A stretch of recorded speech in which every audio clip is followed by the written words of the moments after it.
The Terra Papers, Part 3, narrated by Simona.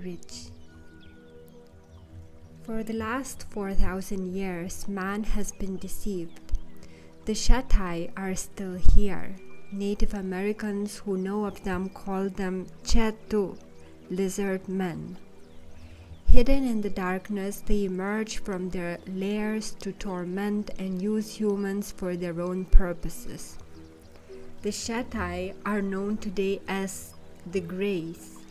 Created from the genetic materials of the SSS beings and the ASA-RRR beings themselves, the Shatai are hybrid lizards who retain many of the characteristics of their progenitors. As the ASA-RRR beings, Ea and Lil, Anu, etc., had large cranial lobes, larger brain capacity, so do the Greys. But large black eyes are more reminiscent of the SSS tendency to enormous eyes, particularly if they tend to inhabit caverns, underground chambers where light would be minimal. The Shatai also retain the generally shorter height of their small lizard ancestry and the smaller frailness of the body. Comparison of limbs to small lizards will show a very strong similarity. As descendants of the SSS reptiles, the Shatai have also retained the skin color and the skin texture of reptiles. A mottled gray to pale beige in skin color, the Shatai skin is cold and clammy to the touch. Though the SA-RRR beings had nostril and ear flares, the Shatai tend to have not much more than holes for both nostrils and ears, reminiscent of a snake. Their hands are reptilian, clawed and webbed. Various reports reveal that the cranium of the Greys has a definite crystalline bone ridge separating the hemispheres of the brain. This is a direct result of the enhancements Prince Ea made on the Shatai. Crystalline bone in the brain permits greater receptivity of control signals. A secondary report reveals that the Greys are possessed of a two-heart system, its significance to be discussed later. There is virtually no gastrointestinal tract. It has shrunk to near nothingness because of persistent use of glandulars. Reproductive organs are generally not present. Reproduction is not a function of the Grey existence. For thousands of years, the Greys have been the primary, though not the only, agents behind the phenomena known to us as abductions. Utilizing the mind-altering techniques of their SSATA ancestors, the Greys continue to erase memories and alter minds as a mask for hiding the experience from a victim.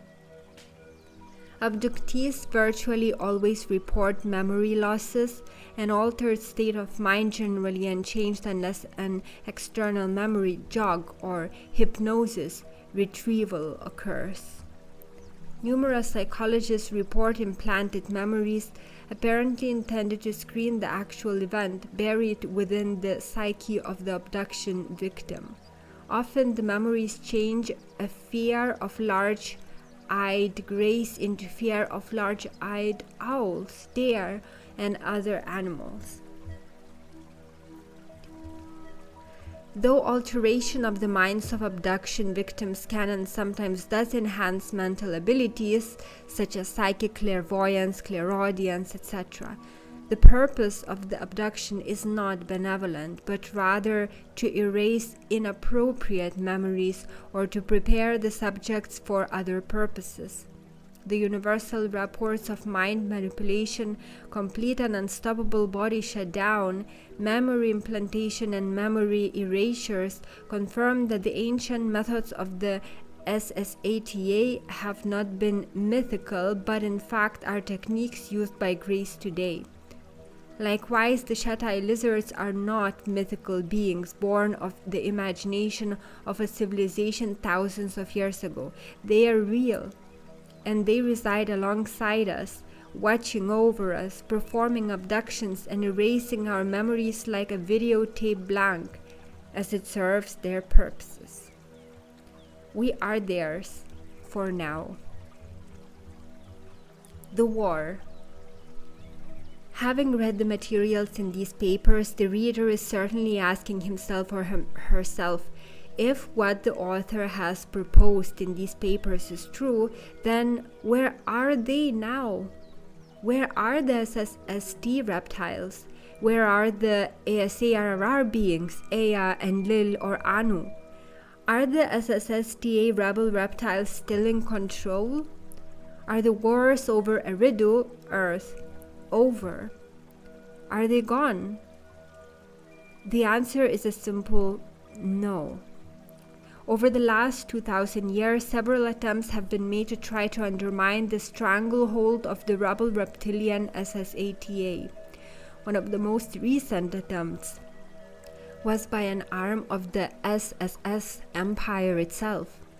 By penetrating the electronic blanket and contacting a vulnerable human being named Adolf Hitler, who freely admitted to visitations by the Old Ones, a worldwide Aryan movement spearheaded by an elite SS corps, nearly succeeded in overthrowing the entirety of our docile world.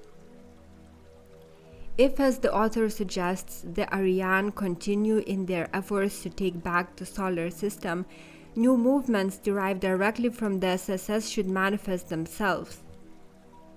They will appear in the form of Aryan supremacy groups such as skinheads, white brotherhoods, neo-Nazis, etc. Reptiles, as heroic or friendly beings fighting on man's behalf, will appear in all aspects of media. Figures like Barney, Teenage Mutant Turtles, and other superheroes will become our children's heroes and role models. Reptiles, particularly in the form of dinosaurs, will appear everywhere in our tiny world. The Syrians, the original creators of the religions used to control man, have also attempted takeovers. Recurrences of religious fervor have gripped the globe in past eras. The Inquisition, the Papal Wars, the numerous messiahs, and the miracle sightings have all been efforts to bring man back into the folds of the ASARR influence. If they too are trying to take over Earth as the author suggests, then a return to fundamentalism should also occur, though the image of the angel as protectors of mankind began with Prince Enki Els, Lords of Enki, Ea. Later, powers of the church removed the angel figurine from Prince Ea and assigned to its own domain. To establish itself as the only salvation of man's future, the church, ASARR system, in the form and image of angels, will appear everywhere. As a signal to Syrian followers that the AR starship has departed for this solar system, images of enormous planetary starships and crews comprised of heroic saviors of mankind and the Earth will be everywhere. There are good heavenly bodies headed our way. To counter the image of good heavenly bodies, the SSATA reptiles are filling the airwaves with images of falling asteroids, crashing comets, both intended to cause concern in the world populace, giving justification for aiming anti-asteroid missiles skyward for defensive purposes. Because the electronic blanket placed over man and Earth is so pervasive and intense, other transmitted signals from the Aryan and ASARR forces are prevented and garbled in an attempt to communicate with men, especially those who are able to remember or decipher the clues visual signals are being sent. They are called crop circles. Crop circles intended for the Syrian underground forces bear a striking resemblance towards ancient Egyptian glyphs. Crop circles intended for the forces of Lord Ra often have a football-shaped design, the mouth of Ra, or a circle with a dot in the center, the sun god Ra. Circles reminiscent of the Celtic cross and other cross forms are intended for Syrian guerrillas, letting them know they are not forgotten. Crop circles intended for the Aryan forces often have a snake-like form. Insect or bug-like creatures are also part of the communication attempt. Mathematical formations, Mandelbrot, triangles, etc., are signals from Prince Aya to the beast to hang on. He is not forgetting his renegade experiment. Some crop circles are graffiti placed by passers-by wanting to play on the sidewalk. Others are deliberately altered crop circles distorted by our own governments or an agency thereof to prevent too much information from being released to the public. The world of man is being bombarded by signals of the ongoing war. Memory jogs in the form of movies, books, magazine ads, comic books, advertisements and commercials are a daily occurrence visible if only man will look and listen. Will it be disturbing to mankind? Yes, but the farm must not be disturbed. No one wants the farm destroyed, and since its attending beasts, mankind, may stampede in the upcoming solar system wars and thus may cause destruction to the farm, the beast must be controlled. Implanting a mind control device would be desirable, but unfortunately it's highly impractical.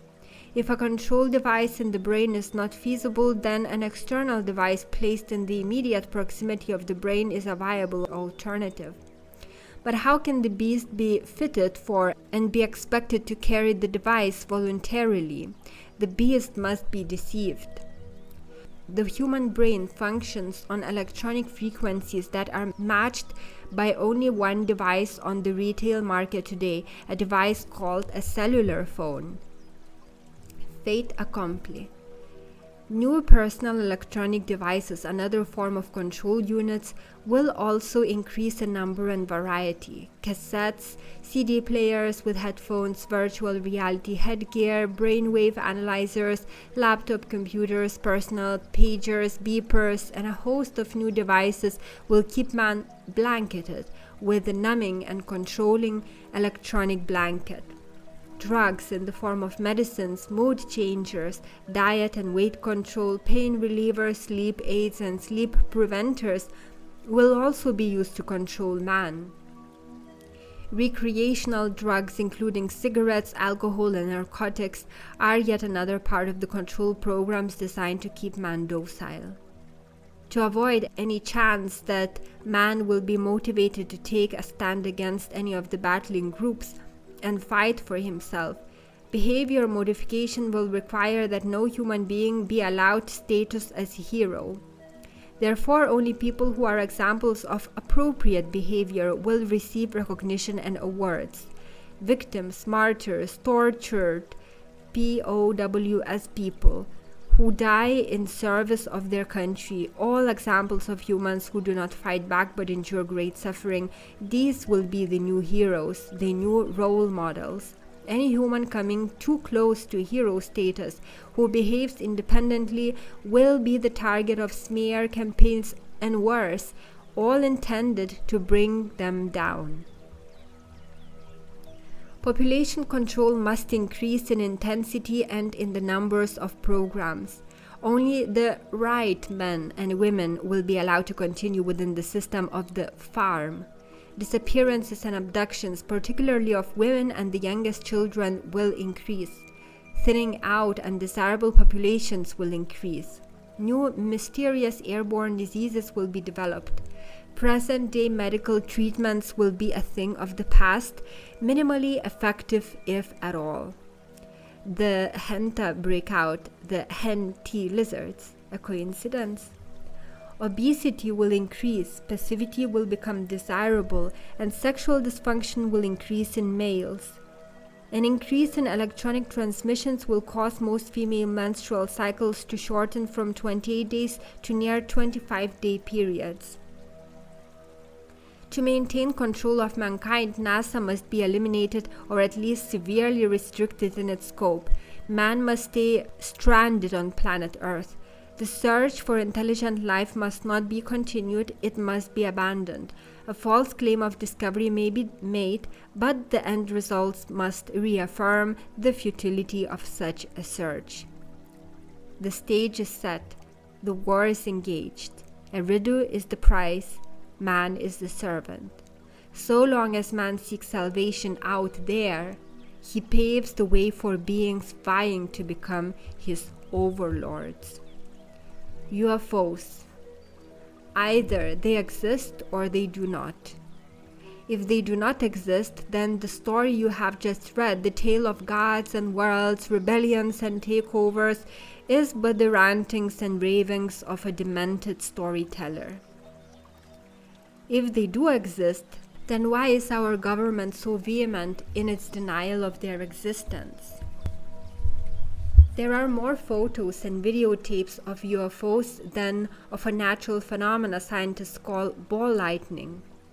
Yet the ball lightning enigma is listed in encyclopedias and texts accepted in all science classes in our public schools. There are more first-hand witnesses to UFOs, all reliable and professional, than there are to the ball lightning phenomena. Government records show that many investigations of UFOs have been conducted by various agencies, even while denying publicity that they exist. If they exist, why haven't they responded to our signals for contact? Why haven't we heard from them? Why are no radio signals being received? Could there be, as the author suggests, an electronic blanket preventing them from reaching us? Or are we being shunned? Are we kept in dark to avoid a worldwide panic? If they are benevolent, there would be no panic. There would be rejoicing in the streets, elation in every life. Man and an extraterrestrial being working together, what grander event could there be? And if they are benevolent, why deal only with the world governments? Would they not be more effective revealing the purpose of their presence to every person on this earth? Are they prevented by some form of intergalactic law to interfere in our life form's development? If there is such a law, who are the channeled entities the world is flooded with? If truly they are channeled, if truly they are benevolent, then the intergalactic law has been broken and we are free to be contacted en masse and in full view of all people of our planet. Setting aside channeling for a moment, if there is a law of non-interference, are not abductions a violation of that same rule? If abductions are benevolent, why are world residents not advised of their wondrous benefits? Would we not rush to be treated as abductees are? Setting aside abductions, if there is a law preventing a benevolent extraterrestrial contact, would not the prayers of millions of human beings asking for divine intervention be enough to persuade them to make contact? Or are they not willing to assist because we have not filled out the right forms or followed appropriate channels? If they are truly benevolent, concerned with the welfare of mankind, the non-interference clause fails to explain why they have not made contact with us. In fact, no rational argument for non-contact presents itself. Is the author arguing that UFOs and ETs are malevolent? No, they are self-serving. Benevolence or malevolence is in the eye of the beholder. If man serves them well, he shall be rewarded. That is benevolence. If man chooses not to be of service, he will be expendable. Is that malevolence? The hidden history of planet Earth continued. Terra, Part 2. Eridanus, our galaxy, is the home of billions of beings, star races, as varied as the stars themselves, but each race born of the same evolutionary formula. From the first spark of life to the birth of a single cell, from the splitting of the cell to the formation of a simple-celled amoebas, and then to highly complex water creatures, from the first large fish beings to the emergence of land creatures, Each race of star peoples has essentially followed the same path, from simple cellular structure to complex humanoid. Such is the norm of our galaxy. Humanoid is the rule, not the exception. Star races are descended of reptiles, insects, birds, and other forms of life mankind could not begin to imagine. Two races of star beings monopolized the history of our galaxy and our Earth. In the 9th sector, one of the oldest star races is the reptilian Aryan. Descended from dinosaurian ancestors, the Aryan queens have created the single most powerful galactic empire in this sector of Eridanus. Possessed of warriors of unmatched ferocity and bravery, referred as the MK or MG, the Aryan Empire was unequaled in power and size. Millions of years of countless battles had honed the war sciences of the Aryan Empire to near perfection. New methodologies have been developed. Conquered populations were an asset rather than a liability. Resistance was eliminated by simply reprogramming the minds of the difficult ones. An able-bodied enemy of the state became an obedient servant of the throne with but a simple operation. The hold of the Aryan on the 9th sector was virtually total and most definitely unyielding, until the time of an unexpected evolvement of yet another star system. The second star race was one descended of dog creatures similar to wolves. They were known as Canus, wolf beings of the star system Sirius, the dog star. Their empire was not as old nor as evolved as the Aryan kingdom. The fierceness of its warriors, known as the DK or TK, was vicious and barbaric, sufficiently so as to concern even the most disciplined of Aryan MK warriors. Cutting through an enemy's armies and then stopping to devour the flesh of the fallen, the DK soldiers provided their kings with conquest upon conquest. As their empire grew, the Canus kings began to concern the Aryan queens. A star lane known as the Peshmetan, 9th passageway, was a vital super-starway linking the inner central stars to the outermost edges of the galaxy. By controlling the star lane, the Aryan queens maintained power over their empire, collected revenues, and influenced the political affairs of the central stars. The expansion of the Syrian kings began to encroach on the Peshmetan, a possibility the queens were not willing to permit. The queens approached the Syrian kings with an offer for an alliance. If the Canus kings would agree to pledge their loyalty to the Aryan queens, the queens would allow them to maintain control of the outer portion of the starway, making profit and wielding power over passageway traffic. Should a rejection of the alliance offer be the result, the queens of Aryan would have no choice but to obliterate the Sirius war forces and the Sirius system itself. The Syrian kings recognized the power granted them in an alliance with the Aryan queens and quickly accepted. Thus the alliance of reptilian queens and wolfish kings was born. MK warriors and DK warriors would fight side by side. The star systems of Orion, and Sirius were allied, and for a time peace reigned in the 9th sector. The new star system was born very nearly on the starway, its position very clearly a place from which the Syrian king could further strengthen his hold on the passageway and make his position more secure in the affairs of the galaxy. New worlds are also sources of untapped precious metals and ores, as well as vital elemental compounds. The Syrian king quickly claimed the new star system and began to exploit its resources. The star system Bad became a crucial outpost to both the Syrians and Orions. Power and wealth for both empires continued to grow. But a coup in the Syrian royal court forced the king, who had been responsible for the development of the new star and its worlds, to flee for his life. Residents of the new solar system eagerly greeted their benefactor, granting him haven. And in his colony outpost, the king continued to develop the worlds and moons of Bad.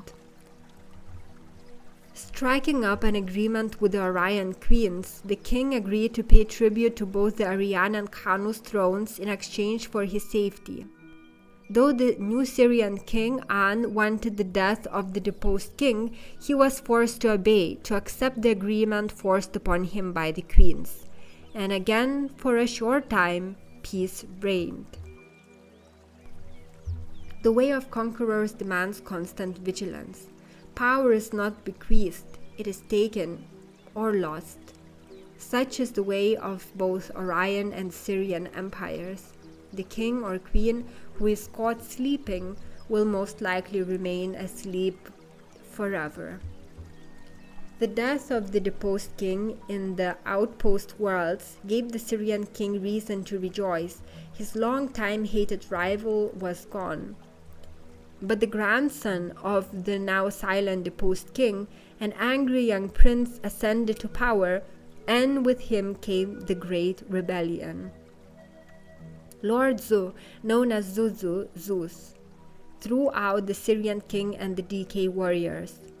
The loyalty of the Bad peoples and an uncanny knack for battle permitted the Lord King Zeus to win against the faraway stars of Sirius.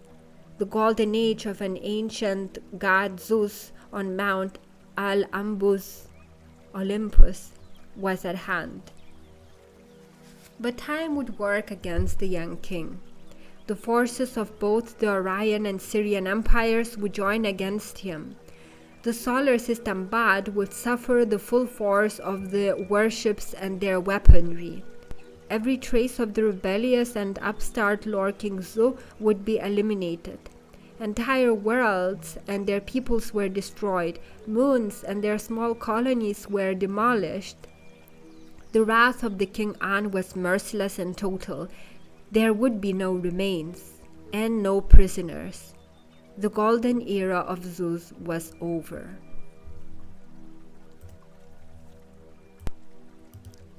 Millions of years later, King An would dispatch his son, a Genesis scientist, to rebuild the destroyed worlds. Much needed resources and the strategic value of the outpost star system was far too important to allow it to remain dormant. Through the efforts of the young prince, one planet was brought back to life. The young Genesis creator brought the atmosphere back to life, the seas once more filled with life and movement. Plants, trees, and flowers appeared on surface lands. Creatures were hybridized. Life once again walked on the world given up for dead. Eridu rose from the ashes. Workers and technicians came with their families, cities flourished, the recovery operations for precious metals, ore and elements began to thrive. Settlers came from many parts of the ninth sector to become residents of the new world. The young prince continued to fabricate new creatures to inhabit the planet, one an ape-beast hybrid.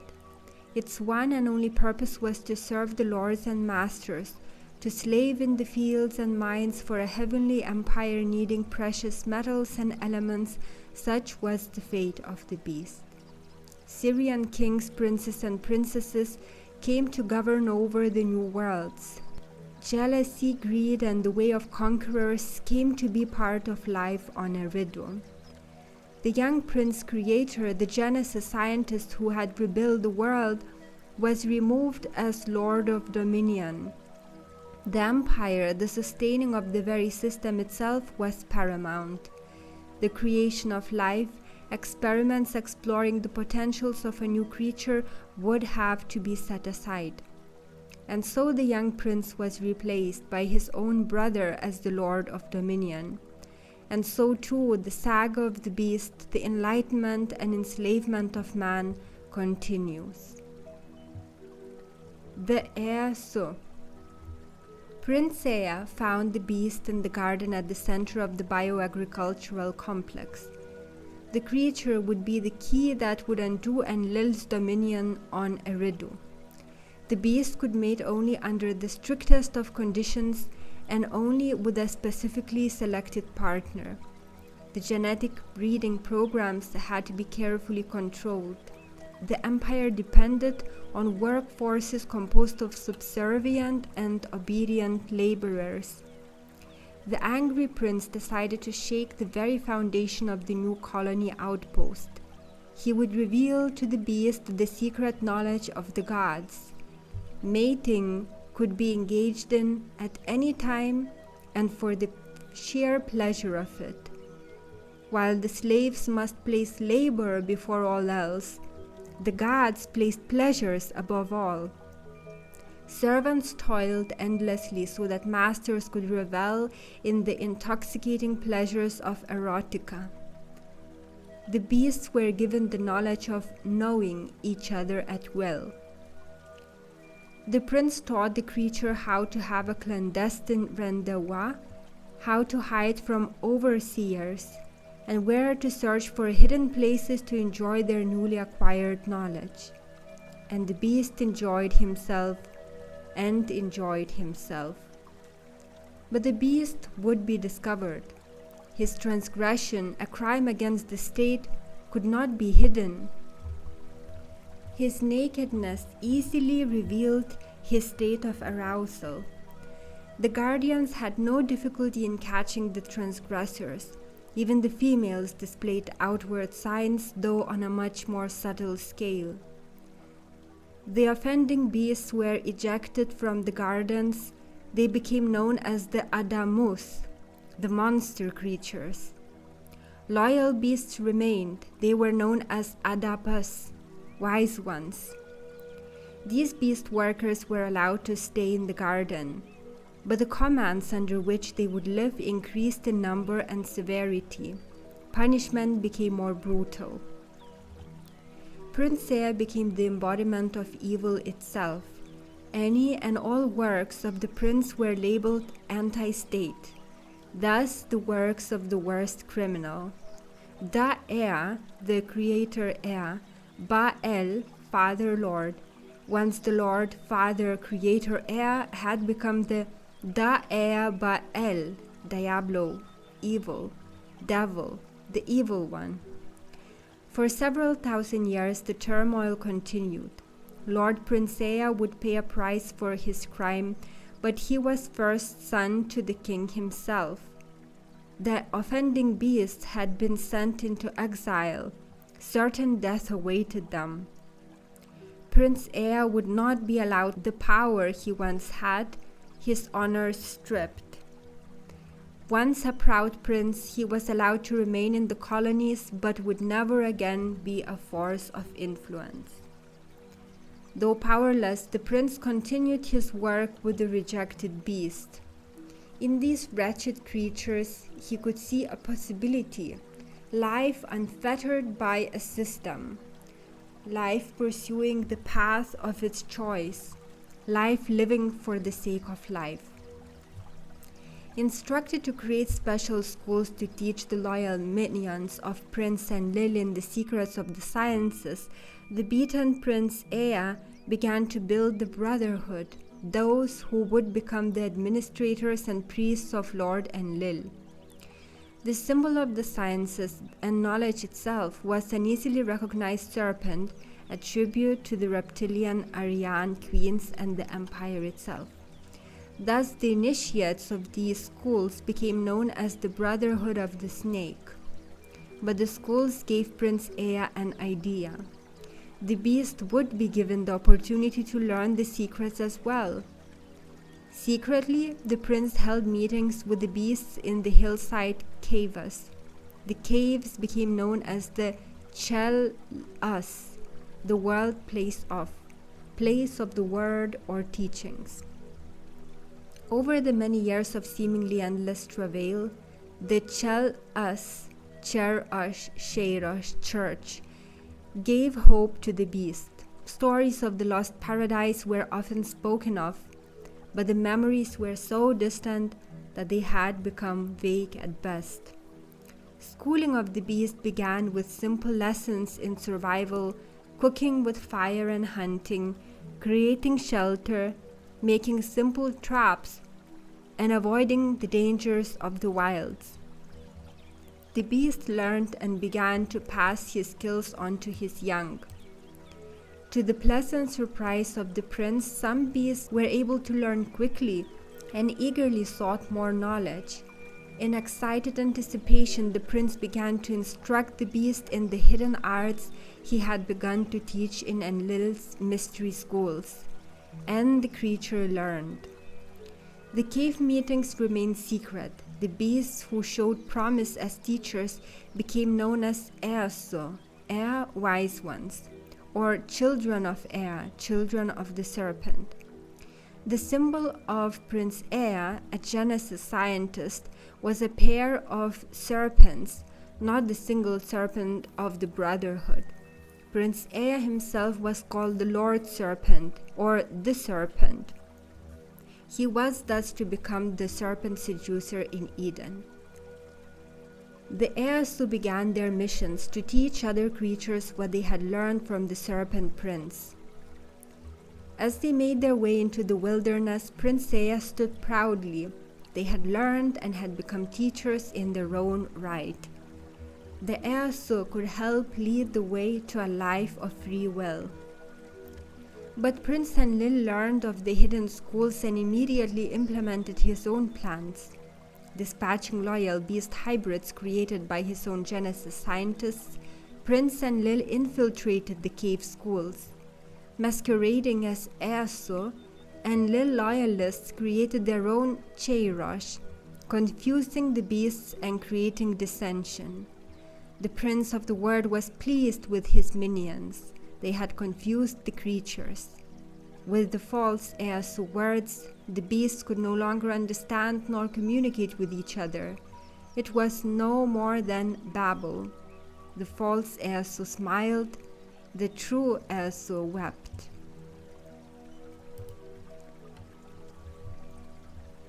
Ra. The takeover had been successful. Lord Prince Marduk, first son of the reviled creator god Ea, had become the one and only sun god Ra. The Shatai lizards had reprogrammed all remaining subjects on Eridu. The rebel SSATA queens of the Aryan underground worlds had given support to Marduk with the understanding that Shatai lizards would become the administrators of the new empire. They had done their job well. Marduk would keep them around for a while. With their memories gone, the beasts were loyal and very eager servants. Other Syrian family members also gave faith and allegiance to Ra. They too had lost their memories. And so it was that the empire entered a glorious phase.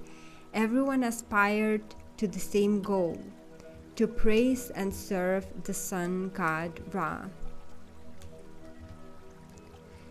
The mystery schools became the source of priests who had but one thought: to praise the Lord Ra, from whom all things, all beings, all wisdom had come.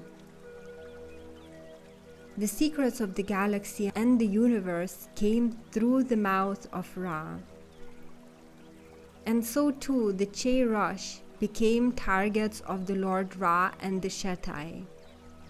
Where once the teachings were those of Lord Prince Ea, now they were of Ra Leg-us, Ra laws, words of, place of the words of Ra, Ra Leg-us, religion. Here too the purpose of the priesthood and brotherhood was to perpetuate the confusion and keep the truth away from both beasts and Syrian lords alike.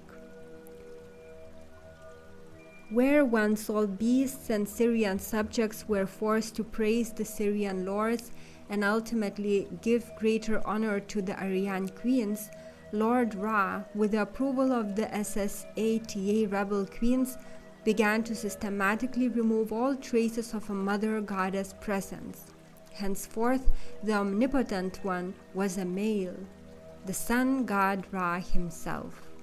Males would dominate every aspect of life. It was time for females to relinquish their exalted place of power. The Shatai lizards, with their cousin Henta lizards, were originally recognized for their uncanny abilities with stone-cutting equipment. Using their sound cutters and heat beams with incredible accuracy, the lizards, with robot-like precision, could produce stone structures that needed no mortar or binding agent to keep them together. These creatures, Shatai and Henta lizard hybrids, crucial to the administration of Lord Sun God Ra's empire, were the original stonemasons. Note: the Egyptian glyph for mason is Hun-o. Hun is the root word meaning lizard. Hun-o is literally one who is of the lizards. End of note. The sun god Ra had become the one and only king, but the king was concerned with lizards. They had become too powerful. No aspect of the empire was untouched by their hand. No position of administration was devoid of a Shatai Henta presence.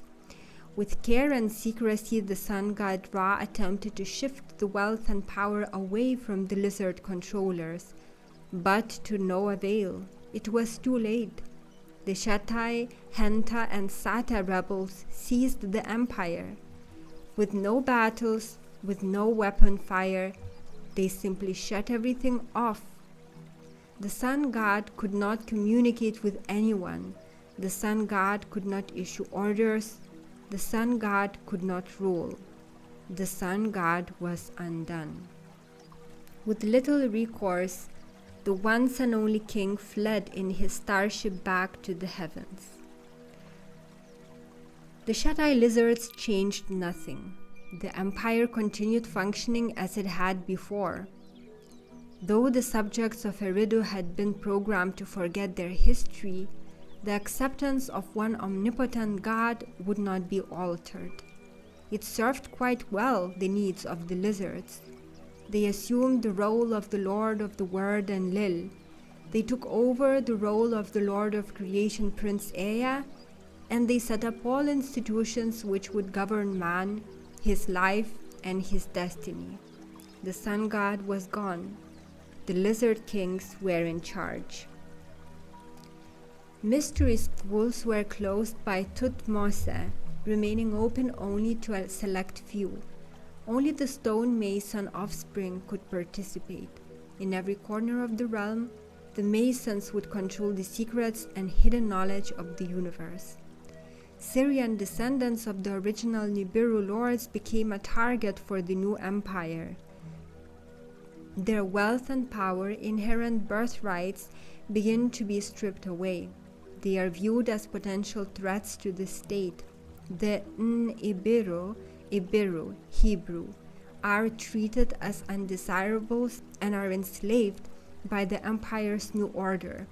The stage for exodus is set. Moses, an Hebrew child, is set adrift in a river. An attendant to the princess, daughter of the pharaoh, finds the child floating in the reeds. She rescues him and takes to the princess. The royal maiden takes him to her chambers and raises him as her own. Grown and a young man, Moses has an opportunity to study in the mystery schools. He learns the ways of the Masons, but is taught to believe in one God. In time, Moses discovers his true identity.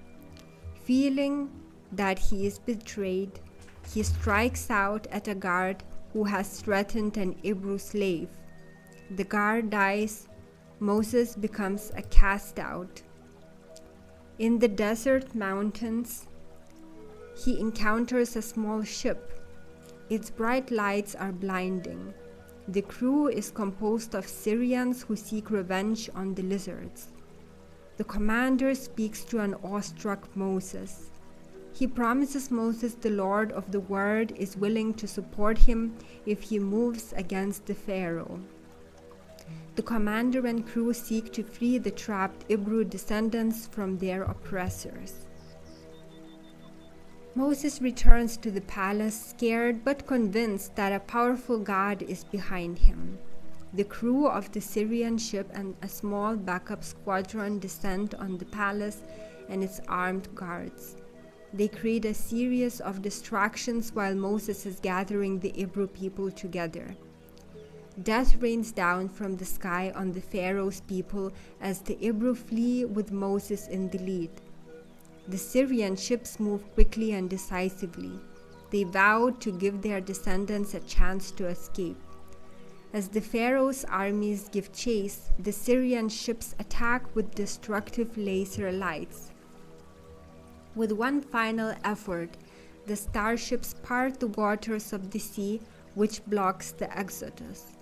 When the Hebrew have passed, the waters of the sea are allowed to cascade back on the pursuers. The story of the parting of the waters is true. The Hebrew escape because of extraterrestrial assistance. The Syrians leave, their task accomplished. The lizards are unconcerned with the effort, they are still in control. Moses continues to be contacted by the Syrian commander. He is told about the Lord of the Word and the evil beings in control of the empire.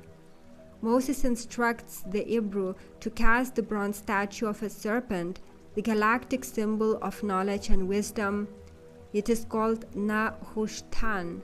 It is a sign to the Syrian king and the Orion queens that the Hebrew remain loyal to the true Lord of the Word. The Hebrew patriarch is summoned to the mountaintop, there to receive once again the commands issued by Prince Enlil. Moses is given 2 flat crystals, each with a library of the history of Earth. Moses brings the crystals down and orders his followers to create a gilded box to house the crystals. When placed in the ark, the 2 crystals become active and become a communication device. 2 handlers come too close and touch the ark when it's powering up. They short-circuit the box and destroy the crystals. The commander cannot afford additional crystals. Moses, feeling responsible, punishes himself, vowing not to proceed into the promised land when the Hebrew arrive. His followers believe God has punished Moses for his killing of the guard. The Exodus has caused the new empire to search out ships from Sirius or Orion. The commander and his squadron are in jeopardy and are forced to leave. Without communication and support, Moses and the Hebrew wander through the desert lands, trying to avoid detection and seeking shelter. A parched, arid land is found where the tribes decide to settle. The lizards believe the Hebrew are not worth pursuit. They leave them to die in the desert. The Hebrew descendants, tired and hungry, carve out a niche where they will hang on. A group of Aryan MG warriors who abandoned the queens and power in the Orion stars to join the Syrian forces leave the new empire to form a colony of their own in the mountain regions of what is now India. Though once Syrian loyalists, they are known as the Aryans. Light-skinned and possessed of a warrior's blood, they move south towards the plateau. Well-schooled in Syrian secrets, they establish mystery schools of their own. Promising not to challenge or undermine the new empire, they agreed to share their knowledge and secrets with the Mason initiates of the Egyptian Empire. In secret, their loyalty remained with the Syrians. The Syrian star beings are known as Asaru, Sirius, those of. The Aryan religion praises the heavenly beings called Ashura. Faithful to the ways of the Syrians, they establish what has come to be known as the caste system, a way in which power is centered in the high priesthood and the elite. The warrior class wields power second only to the elite. The administrators follow, with the beastly undesirables at the bottom of the hierarchy. Obedience is stressed. Faithful execution of one's duties will be rewarded in the future lives. A search for spiritual enlightenment is discouraged. Only service to the gods is the way to heaven. A replica of Syrian ways, Hinduism is born. Though confused and misdirected, the Aryan religion uses the symbol of the combined empires of Sirius and Orion as an emblem of its own. When the Aryan queens and the conqueror kings of Sirius joined in alliance, they adopted the sign of a swirling star galaxy as their mark. The four-armed galaxy mark was called SSS-O, SSS-of, swastika. The lizard administrators watched with wary eyes, but did not interfere with the Aryans' effort to establish themselves in Eridu. Additional religions in Eridu did not concern the reptiles. Confusion worked to their advantage. Cut off from heavenly support, no Eridu faction was a threat. The lizards were in control. Syrian dark warriors who had once stood proudly beside an all-powerful sun god Ra were known as the Ra'im, Ra at the side of. Powerful and courageous, their memories removed, they leave Egypt to settle in lands on the northern shore of what is now the Mediterranean, called Dakans, heavenly Dak, or Drakans. They become known as Etruscans. They established the land that will be called Italy. The Ra'im begin to build their own empire. Distant, long-lost memories of two brothers, Prince Ea and Prince Enlil, both raised in the Sirius ways, and the co-founders of Eridu, linger in the minds of the Ra'im. The dim memories of these princes is the foundation of the Ra'im Roman tale of Remus and Romulus. The legendary co-founders of Rome, Remus and Romulus, are said to have been suckled and raised by a she-wolf. My own note, this is the tale that is almost exactly the same as the one we have about the founding of Lithuania.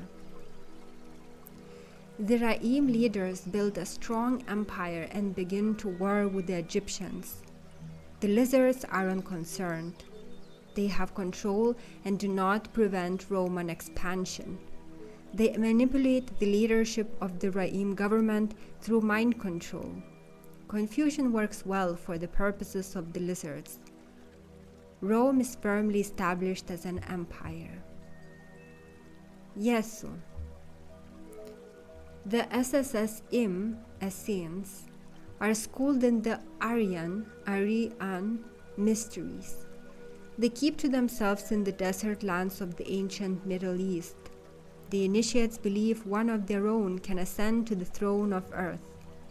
But the anointed one must be descended of the Lord of the Word, Syrian, and must be joined with a descendant of the mother goddess, Orion. The SSS-im inner circle begins its search for a possible candidate. The future king must be an initiate, schooled in the mysteries, and one of them. A second group of initiates schooled in mysteries of the Syrians secretly align themselves with Asar, Sirius. They are the Nasarim of heavenly Sirius, or Nazarenes. The Nasarim and Ibru initiates vie with each other for power. A baby is born in the ancient Middle East. He is born of the Syrian line through the house of David.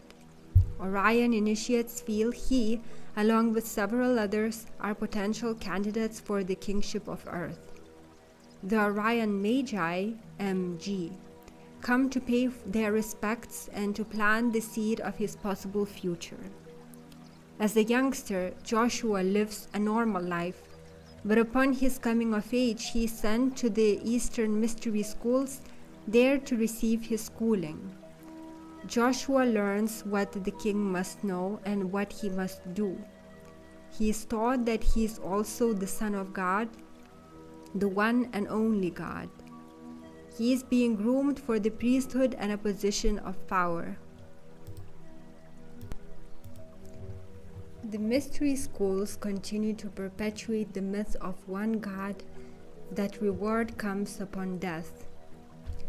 Salvation is based upon service to the church, sacrifice of self, and unwavering faith.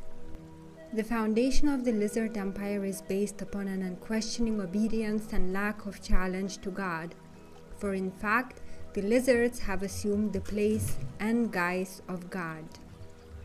Joshua becomes an initiate but finds himself questioning that which he has been taught. Something is not quite right, and a feeling that there is more than what he is being told haunts him. Vague memories race through his mind. Feelings, thoughts of blasphemy and sacrilegious topics flood his very being. He seeks the solace of the desert. Perhaps there the uneasiness will abate. He feels he must cleanse his soul. The desert is lonely at night. Joshua is nervous. When the shadowy figure approached him, he was ready to flee. An unfamiliar recognition soothed his concerns. The stranger in night was an Easu, one of the few remaining teachers of the secrets of Prince Ea. As teacher sat down next to him, Joshua could sense his life was about to change. For the next hours, the dark stranger began to speak of the mysteries. Joshua was somewhat relieved. He too was an initiate. But as the hours passed by, the stranger added pieces to the puzzle that Joshua had not heard before. Joshua felt an urgent hunger to hear more. The stranger continued. As the hours turned into days, the days turned into weeks. When the time came, the teacher stood up. Joshua was in a state of acceleration and anticipation, and as quickly as he had appeared, the stranger silently walked away. Joshua, his world turned upside down, sat down and wept. The words of the stranger were true. He knew that. He cried because a world that was unaware, asleep to the truth, was before him. Joshua had been blessed and cursed. Knowledge unused is knowledge wasted. Joshua had been placed in a situation not of his choosing, at least not in this world. He would have to move, have to act, or be guilty of the crime of inaction and aiding the oppressors of mankind. The Easu would come to him again. Joshua knew that. But any actions taken would have to come from Joshua himself. A time would come when he would have to act. For now, he would have to make plans. It would take years, he thought, but it would be worth the wait. Joshua was, after all, a chosen one, was he not? He had wondered why the name had been selected. Now he knew. He was Yesu. He was Easu too. Yesu had heard that there was another anointed one not far away in the desert. Yesu could sympathize. It was not a great surprise when he discovered that the other one was also of the same bloodline as he was. It was with some dismay, however, that he found out that the other one was elder to Yesu, thus requiring Yesu to step aside. But fate was with Yesu, for though John the Baptist took priority because of his age, John's reputation would bring a quick end to his existence. On hearing of the beheading of his cousin John, Yesu continued to plan his future. It had been fortunate that John had baptized him. Others would find it much easier to accept his role as a man of the cloth. To become a rabbi, he would have to be married. That was the tradition and law. But to fulfill the prophecies, those requirements for the Anointed One demanded that he be wed to a descendant of the mother goddess herself. To that end, Yesu found and took to his side Mary Magdalene. They were wed, and she bore children. Yesu had become full-fledged rabbi, with all appropriate rights and responsibilities. He was both an initiate and an honored rabbi. The early requirements of the prophecies had been fulfilled. It was now time to begin the final stages. Yesu knew he would need public support. Caiaphas, head priest of the temple, and even Pontius Pilate would find it difficult to attack a man who had the people's sympathy.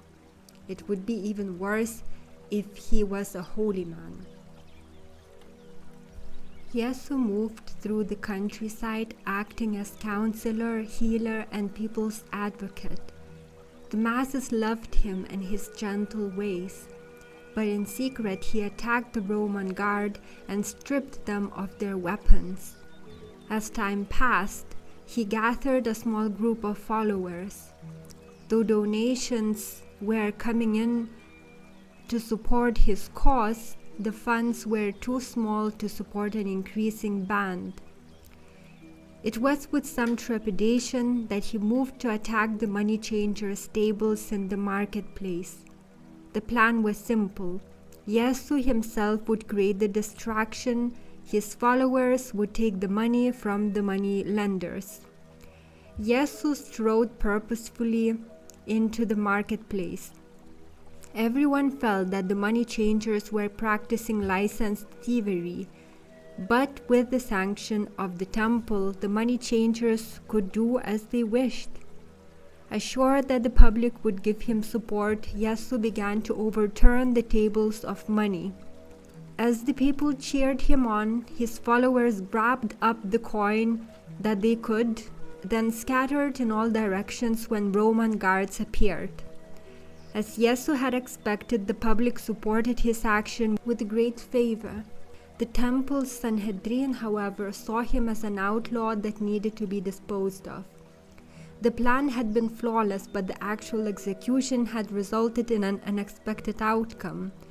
The eldest son of Yesu, in his excitement, had not noticed the guard's arrival. The result was that he had been captured.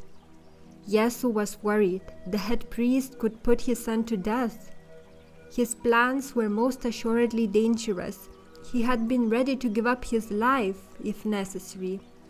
But to lose his son would be too much. Yesu's death would not prevent his son claiming the throne, but the death of his eldest son would mean the throne would be lost, gone forever, to everyone in his family. And so Yesu planned to free his son. The Sanhedrin had long been searching for him. Yesu would give them the chance to find him. He called for his most trusted disciple Judas and bade him go to Caiaphas, high priest of the temple, and pretend to betray Yesu. Reluctantly, Judas did so, playing his role to his best. The temple guard arrested Yesu, taking him to Pontius Pilate for execution. But Pilate wished no part of the politics of the Jews. He had been biding his time until he could return to Rome. Any trouble in his outpost would reflect badly on Pilate, and so he rejected any part of the Sanhedrin's plot to kill Yesu. Caiaphas would not be denied. He descended on Herod and demanded the death of the upstart. But Herod did not want a problem with the Romans. If Pilate would have nothing to do with the execution, he too would not bow to the demands of a boisterous Sanhedrin. Turned away again, Caiaphas returns to Pilate. He threatens a revolt of the entire territory should the execution of Yesu is denied him again. But Pilate believes he can outwit Caiaphas. He fabricates an offer of clemency because of a vague holiday. He offers for free any prisoner, anyone the mob chooses. He assumes that they will choose Yesu, a rabble king. Yesu's followers immediately call for Barabbas, surprising Pilate. Barabbas is the first son of Yesu, Bar Rabbi, son of the rabbi. Caiaphas' mob also takes up the chant for Barabbas. The death of Yesu is their goal. The prisoner is freed, Yesu's son is safe. But the mob is not satisfied. They are paid to call for the execution of Yesu. Reluctantly, Pilate agrees to whip Yesu to appease the thirsty cries for blood. Pilate whips Yesu, his followers weep. The sight of his blood feeds the frenzy. The riots promised by Caiaphas are about to explode before Pilate.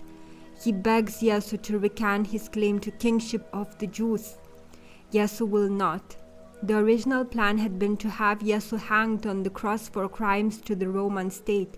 Heresy would suffice if the punishment was the same. While studying in the Far East, Yesu had learned of many medicinal herbs. With the help of Joseph of Arimathea, Yesu had a plan to beat death on the cross. A little-known herb, when ingested, would cause the drinker to lapse into a faint, similar to death. This would be the secret that would allow him to become resurrected as only a god could. Yesu is taken to the hillside and crucified. Joseph has bribed the guards. Traditionally, the criminal has his legs broken so that he could not support his weight. This is not done to Yesu. On a given cue, one of the bribed guards places a sponge into the prepared concoction. The sponge is put on the end of his lance and is extended to Yesu to drink. Those nearby believe it to be water, but it smells strangely of vinegar. Yesu drinks greedily. Within moments, his head falls. He is unconscious. Everyone believes him dead.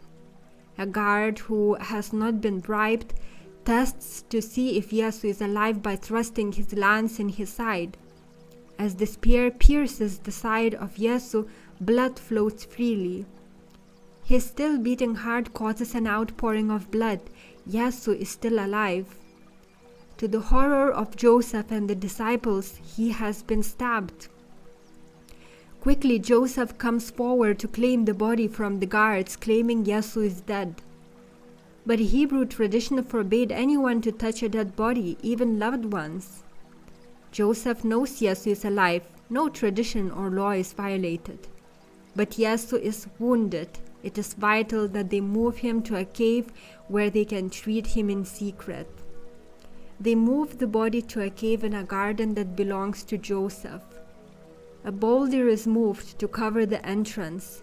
A hidden doctor waits to tend to Yesu. He is alive, but the wound has seriously injured him. He must be moved to a safer location where he can heal. Under the cover of darkness, Yesu is moved. The cave is found empty the next morning. Yesu is gone. The legend of a resurrected Son of God is about to be born. Convinced the rabbi is safe, Joseph moves to protect the family of Yesu. Preparations had already been made to whisk Mary and the children away in a hired boat. As the boat and its cargo departs, Yesu is told they are on their way. They will be safe. Joseph makes his way to the southern shores of what will become known as France. Followers come with the family. The Jews establish a colony. Yesu had wanted to claim the throne of earth for mankind and its children. He had intended to discard the system, to awaken mankind to the lizards. Time had worked against him. Yesu died in the Far East. His wife and children were well. The blood of Yesu survived. The lizards were still unconcerned. The omnipotent God concept is unchallenged. The manipulation of minds and the reprogramming continued. Nothing had changed. 250 AD. Followers of Yesu are declared enemies of the temple and the Hebrew faith. The Hebrew, Ibr, persecute the Christians, NZR. Rome is persuaded the Christians are enemies of the state as well. followers of Yesu are hunted down. The disciple Paul, not well accepted by other disciples, uses his connections in Rome to spare himself. He survives a purge that others do not. He manipulates the teachings and words of Yesu for his own political purposes. His writings and interpretations form the foundation of the early church. 325 AD. 300 years later, Constantine believes that the Hebrew prophecies of a heavenly Messiah are not fulfilled by Yesu. Even the Jews do not accept him as the deliverer. In his eyes, he, Constantine, is much closer to being the true Messiah than Yesu ever was. With his armies, he had seized all the lands of influence and power. Only one power eluded him, the throne of earth. He turns to Christianity, hoping that the church will declare him the true Savior Messiah. He convenes the Council of Nicaea. Its task is to gather together all the stories of the prophesied Hebrew Messiah. Constantine believes the collection will support his contention that he should be the king of earth. Though the church becomes extremely powerful with his endorsement, the declaration that he is the Messiah is not forthcoming.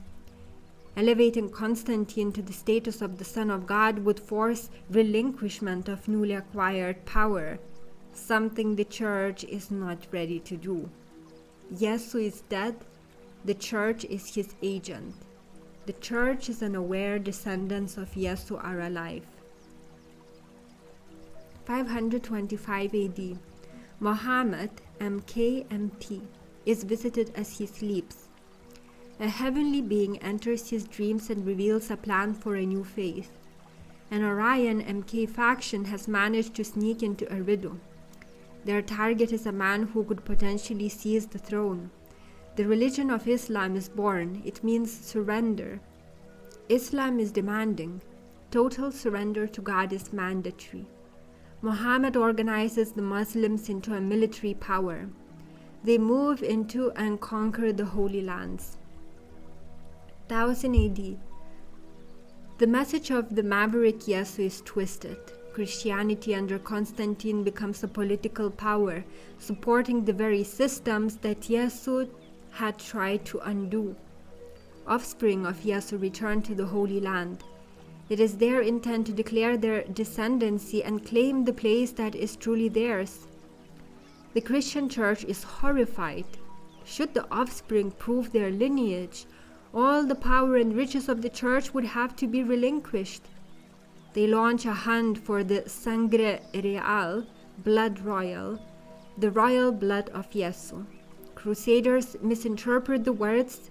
They believe they search for the Sangreal, a holy container of the blood of Christ. The First Crusade is an attempt to hunt down the church's greatest threat, Yesu's children. It is claimed that the Crusades are launched to seize back holy lands taken away by the Muslims. The Knights Templar are gathered together to protect the family of Yesu. They distinguish themselves and gain wealth and power, all the while keeping their secret. When forced to kiss the crucifix in later times, they refuse. They spit on the cross and trample it underfoot. They knew the church was based on falsehood. The children of Yesu are alive. The church is not the true voice of God.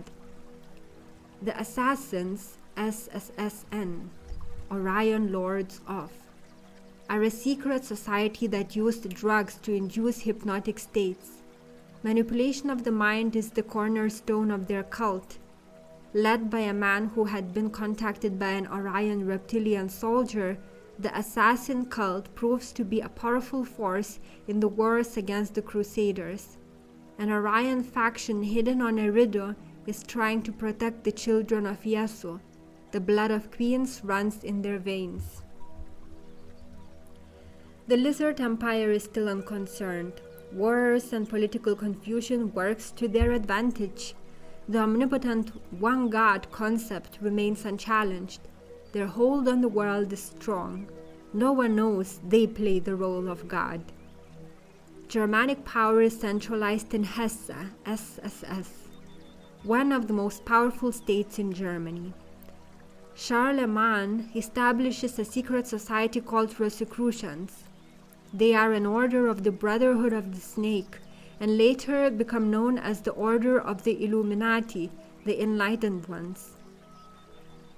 The Church is convinced the threat of the descendants of Jesu has been eliminated. Pope Innocent IV centralizes the power of the papacy in the capital city of Rome. Numerous penetrations of Eridu by Syrian and Aryan crews worries the lizards. Several secret societies have formed under the influence of these crews. The lizards begin hunts for the underground crews. Though the One God institution is still strong, too many new enlightened ones begin to be apparent. The lizards cannot take a chance that the truth leaks out. The hunt and inquisition are simultaneous. Sky and earth are scorched. Battles in the skies are seen over Europe. Destroyed in the skies, ships break apart. Chemicals and alien bacteria rain down from the sky. The Black Plague breaks out. Large numbers of UFO sightings accompany later outbreaks of plague in all areas of Europe and Asia. The lizard hunt continues for hundreds of years. Battles result in the destruction of the Aryan and Syrian crews that have tried to work behind the scenes to break the lizard new empire. Fallout from the war infects the human populations with Black Plague. Over 100 million die in the 400 years of lizard retaliation. History cannot explain the sporadic and strange sudden appearances and disappearances of the plague. 1350 AD. The Christian Church blames the Jews, Ibru, for the outbreaks of the Black Plague. They are expelled from Europe. When once the Hebrew Ibr persecuted the Christians and Zr, now the Christians and Zr persecuted the Hebrew Ibr. 1500 AD. The Medici family is given the power to collect dues and fees for the Church of Rome under Pope John XXIII. They are fast becoming the most prominent bankers in Europe. The Bank of Amsterdam is formed. It is the first bank that institutes the science of money, issuing notes against assets held, oftentimes more notes than asset value. The Glorious Revolution puts William III of Orange of the German House of Orange-Nassau on the throne of England. William III is a Freemason. The German house manufactures a war against England, then rents hired soldiers to England to fight in them. This is repeated several times. The English treasury is looted. The Bank of England is formed under a plan created by a Scotsman, William Patterson, a Mason. The Bank of France is formed under the plan created by another Scotsman, John Law. He too is a Mason. The lizards intend to solidify their hold on the wealth of the planet. Syrian and Aryan crews that sneak in cannot be allowed to possibly undermine their power base. Banking must be centralized. 1700 AD. Ragtag frustrated Europeans flee to the New World in a deliberate attempt to leave behind the system that persecutes them and empties their coffers. The lizards see an opportunity to exploit new lands. In 1694, Rosicrucian leaders create a colony in Pennsylvania in the New World. In 1730, Daniel Cox is appointed Grand Master of Lodges in New York, New Jersey, and Pennsylvania. In 1733, Henry Prince becomes Grand Master of the Boston Lodge in Massachusetts. In 1752, George Washington is initiated into Freemasonry at the age of 20.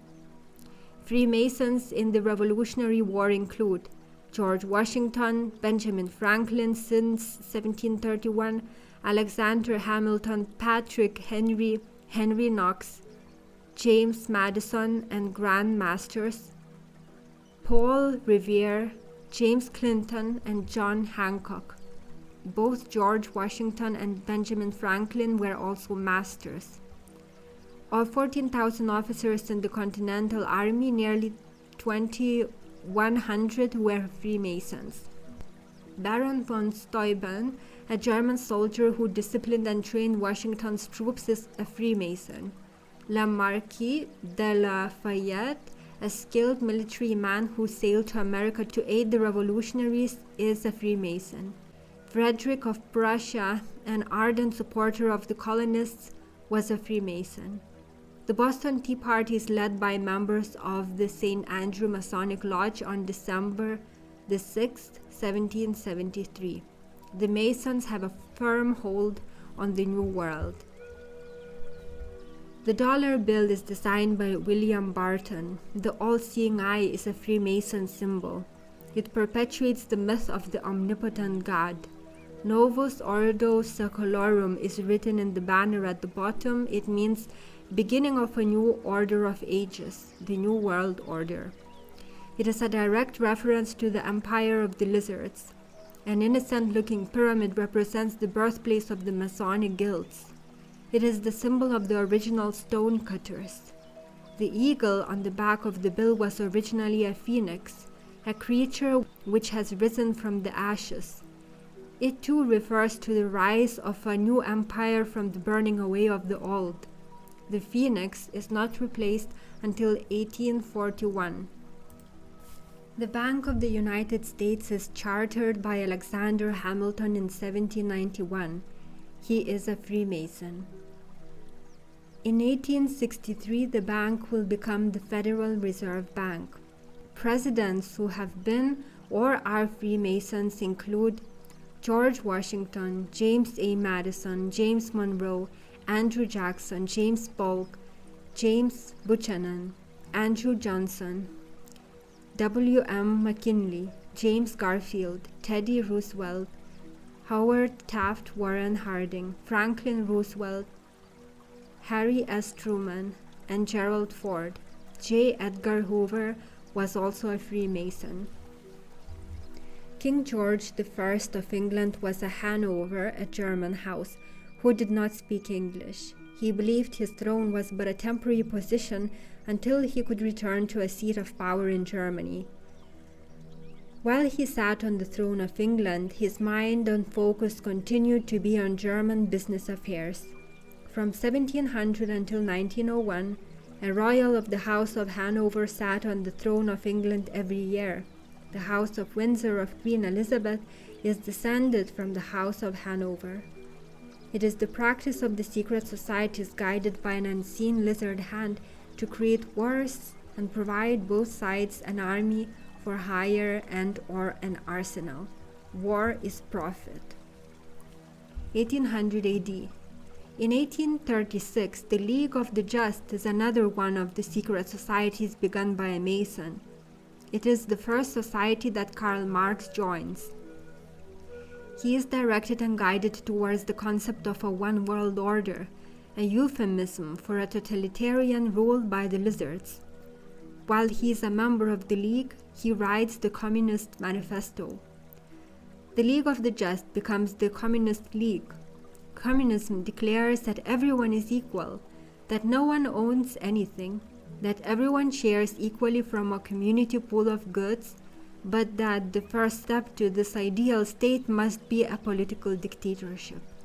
This is justification for a total control by the Lizard Empire. The Round Table, a secret society patterned after Freemasonry, was established by Cecil Rhodes, a diamond and gold mining magnate. Rhodes scholarships are named for him. His altruistic ideas for assisting the masses are changed by his cronies on the Round Table to become methods by which masses can be manipulated. The Round Table becomes a central gathering for powerful organizations such as the Carnegie United Kingdom Trust, numerous J.P. Morgan associations, virtually all Rockefeller organizations, etc. In the United States, a newly formed Council on Foreign Relations becomes the working front for the Round Table. 1900 AD.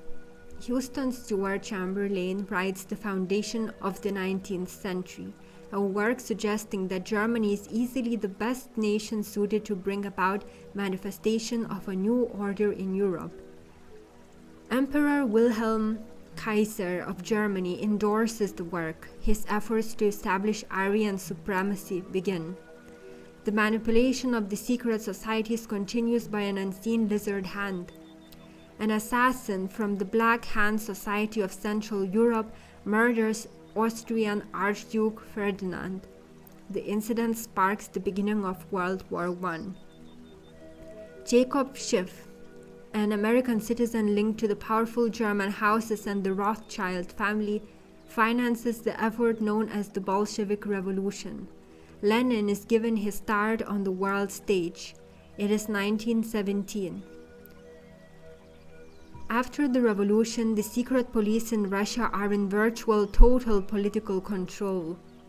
It later becomes the KGB. The 5-year plan is instituted in Russia. Labor camps provide cheap labor for the masters. Land and property is collectivized. 35 to 40 million people die in the labor camps from 1917 to 1950. The Takeover Attempt. The reptilian queens of Orion had become impatient. The SSST Council is ordered to dispatch an elite team of psych warriors to Eridu to attempt a takeover. Their task is not easy. They must locate a human being with powerful connections that can be mind manipulated into a takeover attempt against the rebel lizard empire. The Orion team arrives. It utilizes hidden caverns once used by their ancestors as its base of operations. The search for the right candidate must begin immediately. In his early 20s, Adolf Hitler was a devastatingly poor young man. He uses drugs to achieve higher levels of consciousness. Ernest Preche, a mystic bookstore owner, is described as toad-looking. He is a lizard hybrid. He introduces Hitler to German mysticism and Herr von Liszt, one of occultism's most vocal of advocates. He also believes an Aryan race of super beings resides hidden deep in the bowels of Earth. It is they who guide man. Adolf Hitler enlists in World War I and earns the Iron Cross First Class as a corporal. He is injured by mustard gas and is hospitalized. While there, he is treated for the symptoms of psychopathic hysteria. His doctor, W.M. Forster, uses induced visions to relieve Hitler's blindness. Hitler is released cured of hysterical blindness, but is convinced that he is the Messiah. He also believes that the Aryans of Germany are destined to become the master race of mankind. The Orion psych warriors have found their candidate. Hitler begins espionage duties in Munich. He earns his position in the political department of the Army District Command. He assassinates German officials who surrender during World War I, an act he considers to be a betrayal of the German people. The elite members of the Army District Command are members of the Thule Society, a group that is supported by the German High Command. The Thule Society is recognized as a society of assassins. In 1920, Hitler declares the formation of the infamous Nazi Party at a rally in Munich. Rudolf Hess is appointed Minister of Propaganda. Heinrich Himmler is appointed head of the Gestapo. Hitler and his henchmen feel that somehow the secret police, the most powerful arm of the Third Reich, would best be called the SS, the Aryan SS. The psych team smiles. The SS is a secret society comprised of members that must be initiated. It is called the Schutzstaffel. Only pure Aryan soldiers are permitted to join. Hitler is proclaimed the German Messiah of prophecy by Stuart Chamberlain, the same man who influenced the Kaiser to begin the Aryan supremacy goals years earlier. IG Farben, a giant German chemical company, enters into a business relationship with the SS, providing the gas and chemicals for the extermination camps begun by Himmler. Also working with IG Farben as business partners with the Third Reich after war was declared were ITT and General Electric. Both ITT and GE continue to provide electricity, communication systems, and necessary materials to the German state. Ford Motor Companies in Germany continue to produce vehicles for Adolf Hitler. On the IG Farben board of directors are Max and Paul Warburg, both heads of banks in Germany and instrumental in the beginning of the Federal Reserve Bank in the US. H.A. Metz, director of the Manhattan Bank, a Warburg bank later to become the Chase Manhattan Bank and Rockefeller Link. The director of the Federal Reserve Bank of New York and of the National City Bank, C.E. Mitchell. And Montague Norman, the director of the Bank of England itself. Prince Bernhard, another member of the House of Orange, is a member of the SS and an employee of the IG Farben Company. After the war, he becomes chairman of the board of Shell Oil. The prince will later form the Bilderbergers and chairs the meetings until 1970. The Orion Psych team has put together a movement formed of some of the most powerful people and entities on Earth. The Third Reich appears headed for successful takeover of the entire world. The Psych team have successfully worried the lizards. Hitler relies heavily on the secret ones to guide him in his movements. They have protected him more than once, rescuing him from certain death. But during the course of the war, Hitler constantly uses cocaine, morphine, strychnine, painkillers, and sedatives. As the war progresses, he increases his drug use to relieve the stress. Though he is still guided by the secret ones, the drugs make him think he can accept or reject their advice as he pleases. The Psych team is worried Hitler will destroy their war plans for a takeover. Footnote: Hitler, Göring, Hess, and Himmler are all members of a secret society. FDR and his successor, Harry S. Truman, are both Freemasons. Japanese military leaders are members of the Black Dragon Society. World War II pits members of the world's most powerful secret societies against each other. End of footnote. The Attempted Takeover. The confidence of the lizards is shaken. The takeover attempt is dangerously close to success. It becomes clear they must use their most powerful weapon to end the threat. The war is going badly for Europe. Though the American leadership has given support, it is not enough. It is very clear that people of the United States do not want to enter the war. It is necessary to find a reason that will create a strong desire in the people to join the war. The president and his military advisors are aware of an attack planned on Pearl Harbor by the Japanese. Instead of warning the Hawaiian naval forces, they decide to withhold the information. An attack on Pearl Harbor could justify a declaration of war that would be strongly supported by the American public. Early morning, December 7, 1941, the Japanese attacked the naval base at Pearl Harbor. The president and his advisors underestimate the strength of the Japanese forces. The base is virtually destroyed. The devastation leaves the western coast of the United States nearly defenseless. Nothing can stop the Japanese if they choose to move on to California.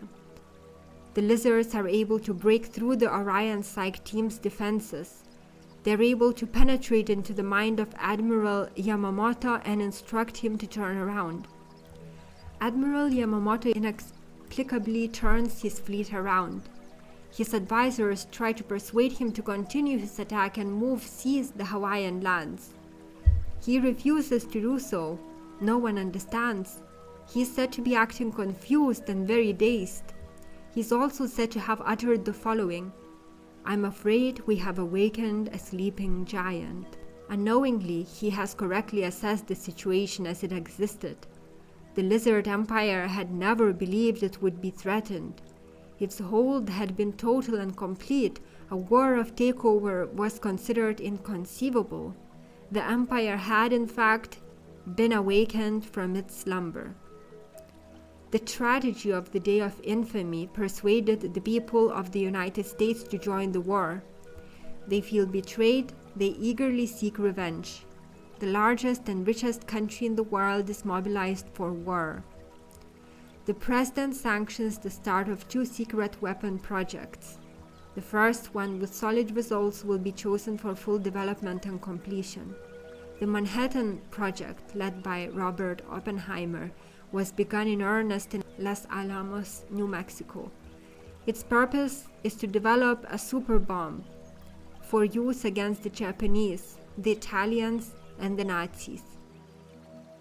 The Philadelphia experiment, led initially by Nikola Tesla, begins to research a hyperdimensional generator, a device which will permit warships to travel through space and time. The cover story claims that the project seeks to develop radar invisibility for naval ships. The Orion Psych team is being undermined by Hitler himself. Drugs cloud his judgment. He has begun to make wrong decisions, believing he is infallible. The Orion team must make a choice: eliminate Hitler and replace him, or attempt to close down one of the secret weapon projects in the US. One of the projects is dangerous. It could cause chaos and destruction that would extend far beyond the limits of the solar system. Hitler is too far gone. The attempted takeover is lost because of his drug use.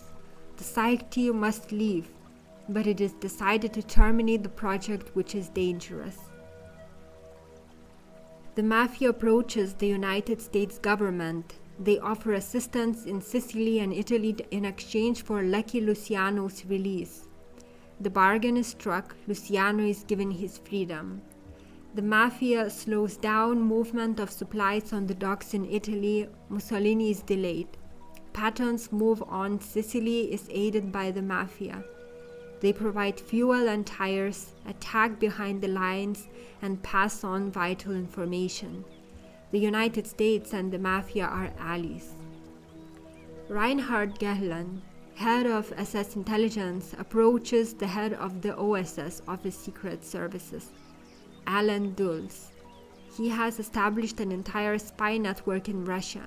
If Dulles will offer his Gestapo amnesty, Gehlen and his Empire group will work for the Americans against the Russians. Everyone distrusts the Soviet Union. Gehlen's offer is accepted. The United States and the Gestapo are allies. The OSS launches Operation Paperclip. Gestapo agents and scientists are taken out of Germany via the Vatican. The United States and the Vatican are allies. In 1945, the OSS, later to become the CIA, the Mafia, the SS, Gestapo, and the Vatican are all allies. The Psych team can do no more. They depart. On April 30, 1945, Hitler commits suicide. The takeover attempt is over.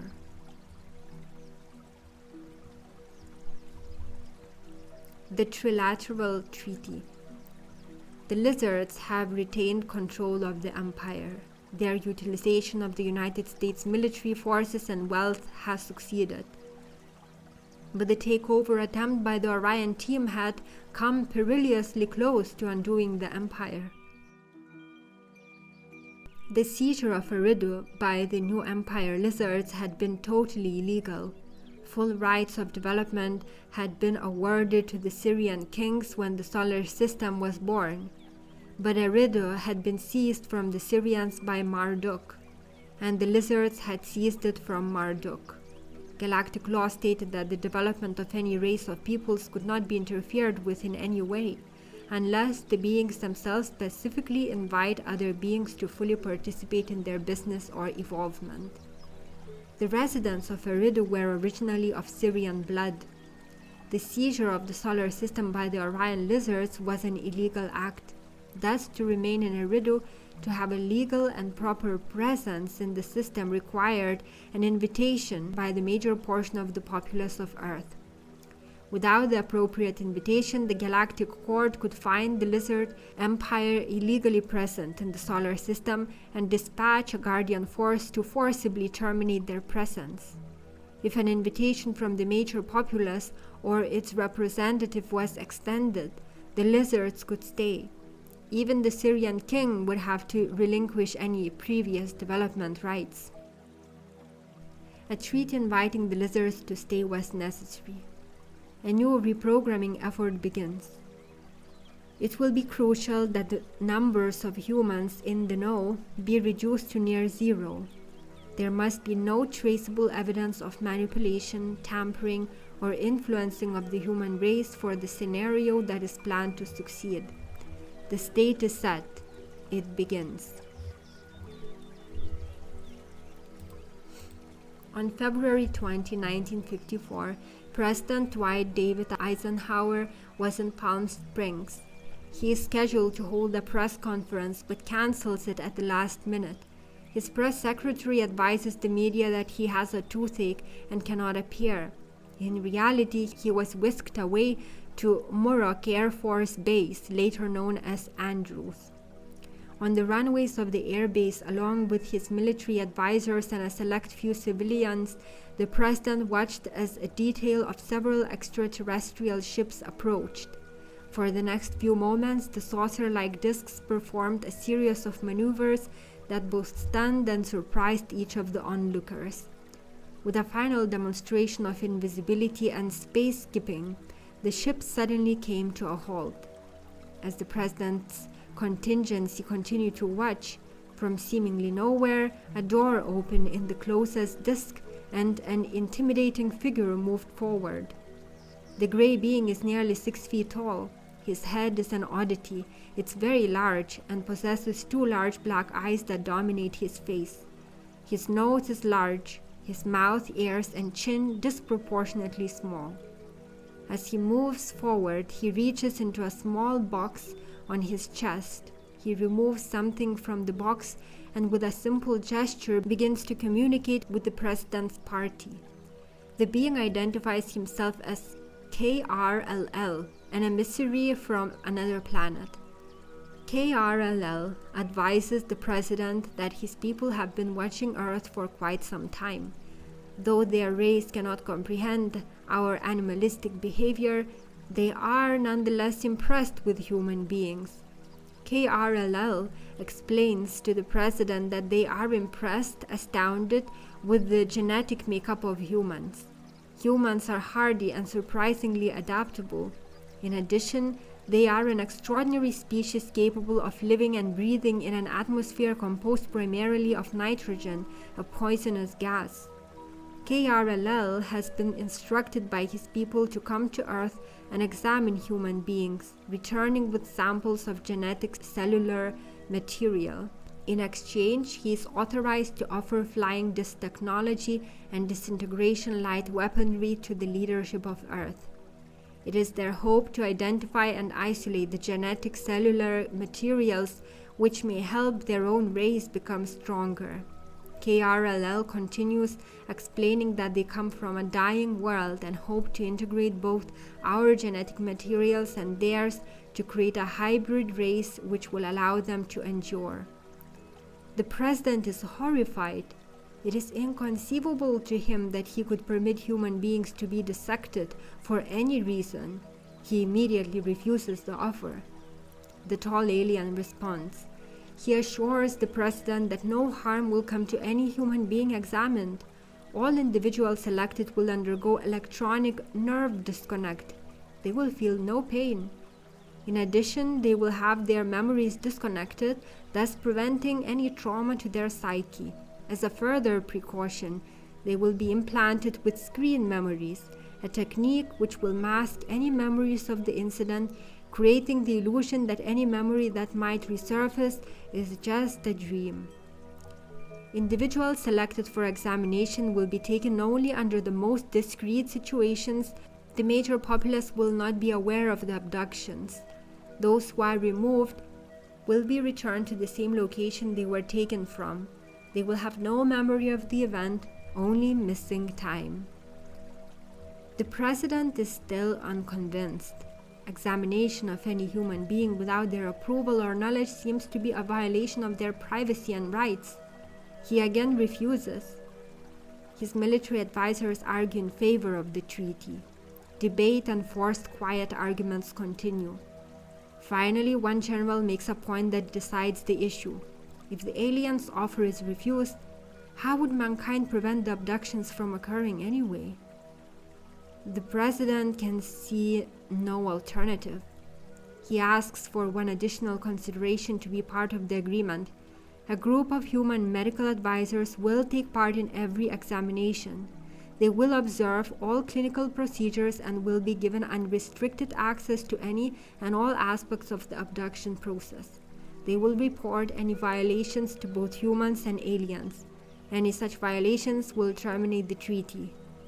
The alien agrees.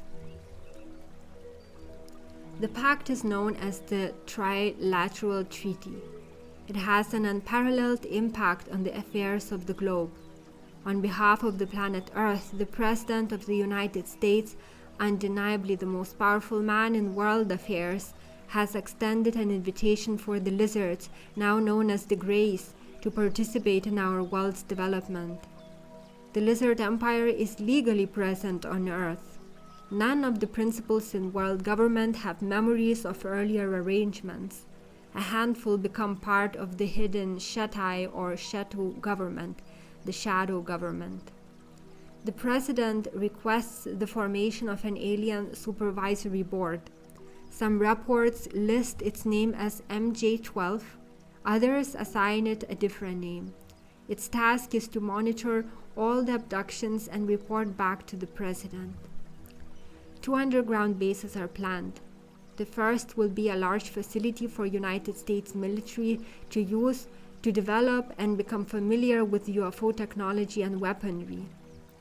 This base is built below a gunnery range north of Las Vegas. It is variously called Area 51 and Dreamland. The second base is built utilizing the caverns under the Four Corners area near a small town called Dulce. It is to be used by aliens for the examination of their human abduction subjects. Humans and Greys work hand in hand. The Black Ops. Money is needed to finance the development of the newly acquired weaponry and UFO technology, the so-called Black Projects. The shadow government influences the president and those whose minds have been sanitized. They argue that the public must not be told of the alien contact. The panic that would ensue would be disastrous, particularly if they were to find out the aliens were uncontrollable. Funds for the Black Ops must not come from taxation. They must come from undetectable sources, and the amounts needed would be vast in quantity. The shadow government has no desire to see the Black Ops succeed, but it has no qualms in making a profit. The shadow government principle suggests turning to an ally of the United States in World War II, the Mafia. Though a minor protest is made by some high officials, the Mafia is once again the partner of Uncle Sam. The mobster lords are quick to suggest an arrangement in illegal drugs. The first phase of the operation concentrates on existing fields of poppy in Turkey. The Mafia will be responsible for bringing the drugs to the waters outside the coastlines of the United States. The CIA will bring the illegal drugs into the country. The Mafia finds a young Greek shipping magnate who will bring their contraband in his ships to American seas. This young man becomes a tycoon. He is Aristotle Onassis. The CIA utilizes the talents of an Irish bootlegger, a man who has mafia connections and is experienced in moving booty from small boats at sea to friendly longshoremen on the docks. From there, they are transported on trucks to all major cities. This man is Joseph P. Kennedy. The drugs begin to flow. Huge amounts of money is split up between the Mafia and the CIA. Black Ops is funded. The shadow government holds the reins. Government officials now connected to the Mafia can be blackmailed and easily controlled or eliminated. The drug operations are extremely lucrative, but Black Ops needs more money, and the shadow government simply is greedy and wants more money. The Golden Triangle of the Far East is targeted. The French have recently lost a high-cost war. Without their presence, planes can be flown into the fields of Cambodia and Vietnam. Drug smuggling begins. The success of the drug trade increases. Greater numbers of air flights is too difficult to hide. A cover is needed. The Gulf of Tonkin is contrived to provide a reason for war. War demands air flights into the distressed area. Drugs from the Far East, Cambodia, Vietnam, are brought in by Air America, a CIA front. The Vietnam War is a drug smuggling front. Body bags are packed with drugs. Soldiers are hooked so that a market will be existing for the payloads. Vietnam provides the product and the users. Black Ops funding increases. The shadow government is not satisfied. They want more profit. The official government continues to get in deeper and deeper. South America is a bounty of drugs. The previous phase, which used smugglers, is put into use again. The drug lords of Central and South America bring their cargoes to a small oil company in the Gulf of Mexico. Oil platforms, which had been sending nominal amounts of crude oil in barrels, nearly double the number of barrels they send into the US. Crude oil occupies only half of the barrels. Drugs are stored in the others. The most successful operation centers around a young oil company called Zapata Oil. Its young CEO makes a name for himself. The operation is so successful, the young man becomes intimate with the CIA. He is present in Dallas on November 22, 1963. He advises the FBI previous to the fateful day of a possible problem in the persona of Lee Harvey Oswald, who may be a potential threat to JFK. The CIA link becomes so strong that in time he is appointed to the directorship. The young CEO is named George Bush. George Bush is actually a second cousin to the Queen of England. Black Ops and Drug Ops have become one and the same. The Mafia and the CIA are indistinguishable. The United States government and the shadow government are enmeshed. They are the perpetrators of crimes against humanity, and we are the victims. JFK. Patriarch Joseph P. Kennedy proposes a deal to the CIA mafia powers. If they assist in the election of his eldest son to the office of the presidency, his son in return will obey the dictates of his father. In effect, the presidency of the United States will be under the control of the Mafia and CIA completely. The shadow government smiles. Joseph Kennedy's eldest son is killed in a mysterious accident.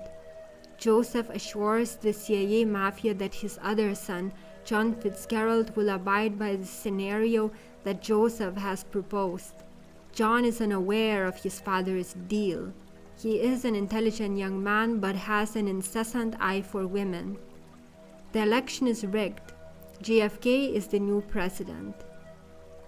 John follows his father's will, but the patriarch falls ill. Suddenly, John and his younger brother Bobby find the path before them is open to their own direction. Possessed of consciences, they begin to pursue their own course. Aware to some degree of their father's connections, The full scope of the arrangement with the CIA Mafia was beyond their comprehension. They discovered the black ops and the drug trafficking, and the CIA Mafia link. The two feel an overwhelming sense of betrayal. They are part of the system of injustice they have taken a vow to fight against. John promises to disband the CIA and the drug trade. A committed Bobby goes after the Mafia. Both groups feel the agreement is broken. The Texas Oil Consortium has its very foundation threatened. The military itself feels their war effort in the Bay of Pigs has been betrayed. The two young men have effectively threatened the most powerful organizations in the world. On November 22, 1963, at noon in Dallas, Texas, John Fitzgerald Kennedy is assassinated. On June 5, 1968, in Los Angeles, California, while on a presidential campaign, Robert Kennedy is assassinated. The world cried, not because most agreed with them, but because everyone somehow knew we lost one of our own.